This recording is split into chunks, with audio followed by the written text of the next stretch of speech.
ನಾವು ಮನೆ ಸಭಾಧ್ಯಕ್ಷರೇ, ಇವರು ಸಣ್ಣ ಕಿರಾಣಿ, ಅತಿ ಸಣ್ಣ ಕಿರಾಣಿ ಅಂಗಡಿಯಲ್ಲಿ ಅವ್ಯಾವತೆ ಮದ್ಯ ಮಾರಾಟ ಮಾಡುತ್ತಿರೋ ಬಗ್ಗೆ ಸರ್ಕಾರ ಗಮನಕ್ಕೆ ಬಂದಿರುತ್ತದೆ ಅಂತಾರೆ. ಇದು ಸಾಮಾನ್ಯವಾಗಿ ನೋಡ್ಕೊಂಡು ಬಂದಿದ್ದೀವಿ. ಎಲ್ಲ ಸದನದಲ್ಲಿ ಇದೊಂದು ಚರ್ಚೆ ಆಗಿದೆ. ನಂದು ಸರ್ಕಾರಕ್ಕೆ, ವಿಶೇಷ ಹಣಕಾಸು ಸಚಿವರಿಗೆ ನನ್ನೊಂದು suggestion. Why not government think of supplying this liquor through Swiggy, Zomato, ಮನೆ ಬಾಗಿಲಿಗೆ ಸರಬರಾಜು ಮಾಡಿ. ಯಾಕೆ ಸಣ್ಣ ಕಿರಾಣಿ ಅಂಗಡಿನಲ್ಲಿ ನಿಮ್ ಇನ್ಕಮು ಜಾಸ್ತಿ ಆಗುತ್ತೆ. ಆ ಜನ ಅಲ್ಲಿ ಹೋಗಿ ಓಡಾಡ್ತಾರೆ. ಮನೆ ಬಾಗಿಲಿಗೆ ನಾವು ಸರಬರಾಜು ಮಾಡ್ತೀವಿ. Zomato, Swiggy, gig workers police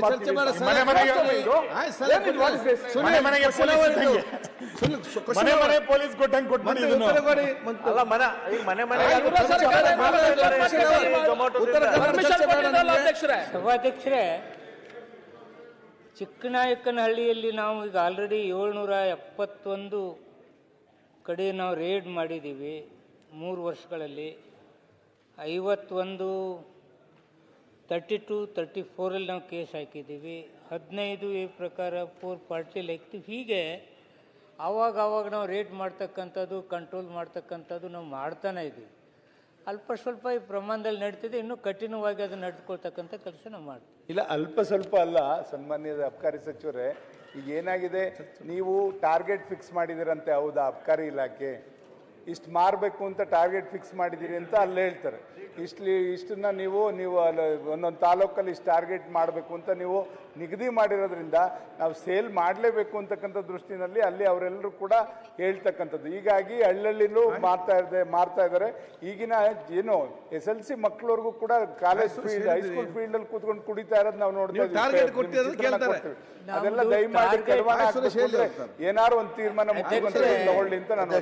ಇಲ್ಲಿ ನಮ್ದೇನು ಟಾರ್ಗೆಟ್ ಇರುವುದಿಲ್ಲ. ಇದು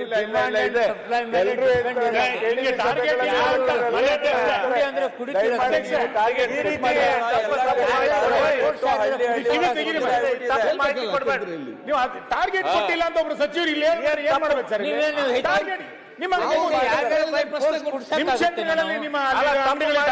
ಅಲ್ಲಿ ಡಿಮಾಂಡ್ ಇದೆ.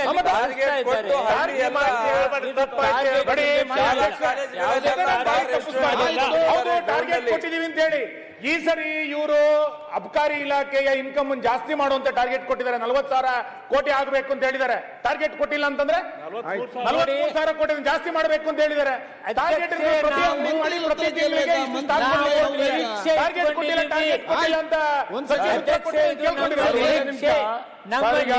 ಅವರು ರೈಡ್ ಮಾಡ್ತೀವಿ ಅಂತ ಹೇಳ್ತಾ ಇದ್ದಾರೆ.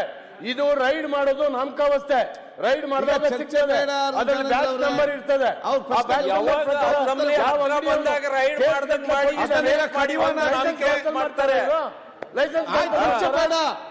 ಮಂತ್ರಿಗಳೆಲ್ಲ ಏನ್ ಮಾಡ್ತಾ ಹೇಳಿ ಸರ್, ನಾವು ಕೂತ್ಕೊಂಡ್ರೆ 4 ಜನ 5 ಜನ ಹೇಗೆ ಹೇಳ್ಬೇಕು ನಾನು? ಆಯ್ತು, ಟಾರ್ಗೆಟ್ ಇಲ್ಲ, ನಾವು ನಿರೀಕ್ಷೆ ಮಾಡ್ತಾ ಇದ್ದೀವಿ. ಇಷ್ಟು ಲಕ್ಷ, ಇಷ್ಟು ಕೋಟಿ ಬರ್ಬೋದು ನಿರೀಕ್ಷೆ ಇದೆ. ಯಾರಿಗೆ ಟಾರ್ಗೆಟ್ ಮಾಡಿ ಸ್ವಾಮಿ ನಿಮ್ಗೆ ಕುಡಿಯತ್ತೇಳಿದ್ರೆ ನೀವು ಕುಡಿತೀರಾ?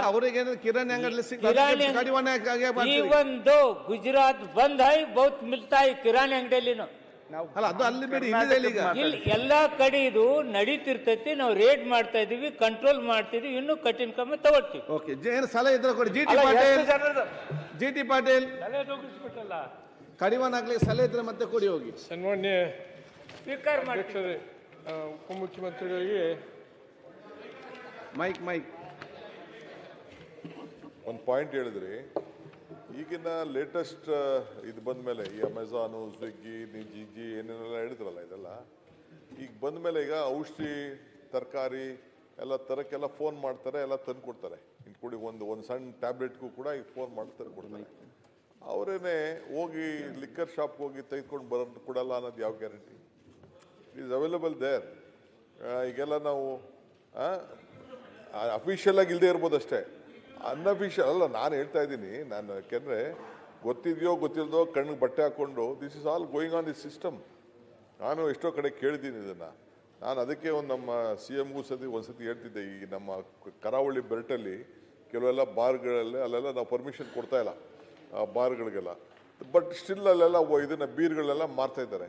ಅಫಿಷಿಯಲ್ ಆಗಿ ನಾವು ಬೆಟರ್ ಕೊಟ್ಬಿಡೋದು ಬೆಟರ್ ಅನ್ನೋದು ನನ್ನೊಂದು ಇದು ಸುಮ್ಮನೆ ಕಳ್ತನ ತಂದು ಅಲ್ಲಿ ಇದು ಬೀಚ್ಗಳಲ್ಲಿ ತಂದು ಮಾರೋದ್ ಬದಲು ಅಫಿಷಿಯಲ್ ಆಗಿ ಲೈಸೆನ್ಸ್ ತಗೊಳ್ಳೋದು ಒಂದು ರೀತಿ ಕೊಟ್ಬಿಡೋದು ಬೆಟರ್ ಅನ್ನೋದು ನನ್ನ ಒಂದು ಅಭಿಪ್ರಾಯ, ವೈಯಕ್ತಿಕವಾದ ಅಭಿಪ್ರಾಯ. ಚರ್ಚೆ ಬೇಡ. ಆಮೇಲೆ ಜೊತೆಗೆ ಮನೆಗಳಲ್ಲಿ 7 ಬಾಟ್ಲ ಮೇಲೆ ಇಟ್ಕೋಬೇಡ ಅಂತಾರೆ. ಎಲ್ಲ ಓದೋರು ಬಂದವರೆಲ್ಲ ಒಂದೊಂದು ಬಾಟ್ಲ್ ತಂದು ಕೊಡ್ತಾ ಇರ್ತಾರೆ ನಮಗೆ. ಅದಕ್ಕೂ ಏನಾದ್ರು ಒಂದು ಹೊಸದಾಗಿ ಮನೇಲಿ ಇಟ್ಕೊಳ್ಳೋಕ್ಕೆ ಒಂದು ರೆಗ್ಯುಲೈಸೇಷನ್, ಇಲ್ಲಾಂದ್ರೆ ಯಾರು ಇನ್ಕಮ್ ಟ್ಯಾಕ್ಸ್ ಬಂದ, ಇವನು ಬಂದ ಅವನಿಗೊಂದು ಕೇಸ್ ಹಾಕೋದು, ಅವನೊಂದು ಮಾಡೋದು, ಇವೆಲ್ಲ ಕೂಡ ಗೊತ್ತಿದೆಯೋ ಗೊತ್ತಿಲ್ಲದೆ ಇಲ್ಲಿಗಲ್ ಆಗಿ ನಡೀತಾ ಇದೆ. ಅದಕ್ಕೆ we should try to bring regularisation ಅನ್ನೋದು ಕೂಡ ಒಂದು ದೊಡ್ಡ ಚರ್ಚೆ ನಾವು ನೀವು ಸೇರಿ ಮಾಡಬೇಕಾಗಿದೆ.